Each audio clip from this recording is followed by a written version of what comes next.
আসসালামু আলাইকুম। এসএসসি 2025 সালের শিক্ষার্থীরা, তোমরা অধীর আগ্রহে বসে আছো আমাদের এসএসসি রেজাল্টটা কবে প্রকাশিত হবে। অবশেষে নিউজ পোর্টাল নিউজ মাধ্যমগুলো তোমাদেরকে জানিয়ে দিল যে এসএসসি পরীক্ষার ফলাফল প্রকাশ হবে 10ই জুলাই। ঠিক এমন নিউজ তোমরা এখন দেখবা সামাজিক যোগাযোগ মাধ্যমে কিংবা নিউজ চ্যানেলে ছড়িয়ে বেড়াচ্ছে, দাপিয়ে বেড়াচ্ছে। সবাই সেটা দেখছো আর মনে করছো 10ই জুলাই আমাদের পরীক্ষার রেজাল্টটা প্রকাশ করবে। কিন্তু আসলেই কি 10ই জুলাই পরীক্ষার রেজাল্ট প্রকাশ হবে? তোমরা যদি এখানে এই নিউজের একটু ভিতরে যাও তাহলে তোমরা সবকিছু বুঝতে পারবে। আমি এখন আছি দ্য ডেইলি ক্যাম্পাসের ওয়েবসাইটের ভিতরে। দেখো, এরা বলছে এসএসসি পরীক্ষার ফল প্রকাশ হবে 10ই জুলাই। শুধু এরাই না, অনেক নিউজ মাধ্যমগুলো তারাও এই একই নিউজ করছে। এখন দেখো, মূল বিষয়টা হচ্ছে 10ই জুলাই প্রকাশ হবে কি হবে না সেটা নির্ভর করছে শিক্ষা বোর্ডের উপর। কারণ কারণ শিক্ষা বোর্ডকে একটা তারিখ জানিয়েছে যে 10ই জুলাই তোমরা চাইলে তোমাদের রেজাল্টটা প্রকাশ করতে পারো। এখন শিক্ষা বোর্ড সিলেক্ট করে নাই যে আমরা 10ই জুলাই আমাদের এসএসসি ফলাফলটা প্রকাশ করব। এখন দেখো কি বলছে এখানে।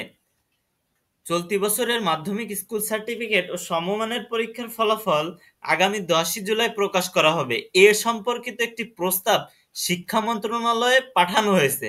তার মানে কি, এইটাকে একটা প্রস্তাব রাখা হয়েছে, কিন্তু এই প্রস্তাবটা এখনো গ্রান্টেড হয়নি। ঠিক আছে। সোমবার 7ই জুলাই ঢাকা শিক্ষা বোর্ড সূত্রে এ তথ্য জানা গেছে। নাম প্রকাশে অনিচ্ছুক ঢাকা বোর্ডের একজন দায়িত্বশীল কর্মকর্তা বলেছিলেন, 10ই জুলাইয়ের ফলাফল প্রকাশ করার জন্য শিক্ষা মন্ত্রণালয়ে প্রস্তাব পাঠানো হয়েছিল। বলা যায় এদিনই ফলাফল প্রকাশিত হবে। দেখো, 10ই জুলাই যদি ফলাফল প্রকাশিত হয় তাহলে কিন্তু তোমরা শিক্ষা বোর্ডের থেকে নোটিশ পেয়ে যাবা।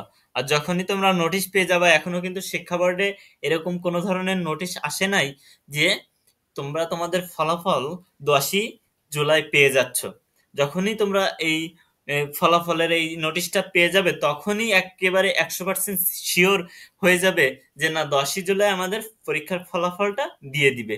এখনো যেহেতু তারা নোটিশ আকারে প্রকাশ করে নাই, সেহেতু আমি বলতে পারি এখনো তো আমাদের 10ই জুলাই যে পরীক্ষার ফলাফল দিবে এমনটা না। 10ই জুলাই পরীক্ষার ফলাফল দিতেও পারে, আবার নাও দিতে পারে। সুতরাং তোমরা আগে থেকে উৎফুল্ল উৎকণ্ঠা হওয়ার বেশি দরকার নেই। ঠিক আছে, 10ই জুলাই দিতেও পারে, নাও দিতে পারে। আর যদি 10ই জুলাই নাও দেয় তাহলে 15ই জুলাইয়ের ভিতরে ইনশাল্লাহ তোমাদের রেজাল্ট তোমরা পেয়ে যাবা। আর কিভাবে রেজাল্ট দেখতে হয়, কিভাবে মার্কশিট সহ রেজাল্ট দেখতে হয়, সেটা দেখার জন্য তুমি আমাদের চ্যানেলটি সাবস্ক্রাইব করে রাখতে পারো। কারণ আমি ভিডিওর মাধ্যমে তোমাদেরকে কিভাবে মার্কশিট সহ কোন বিষয়ে কত মার্কস তুমি পেয়েছো, কত নম্বর তুমি পেয়েছো, সেটাও ইনশাল্লাহ দেখিয়ে দেওয়ার চেষ্টা করব। তো আজকের ভিডিও এই পর্যন্তই।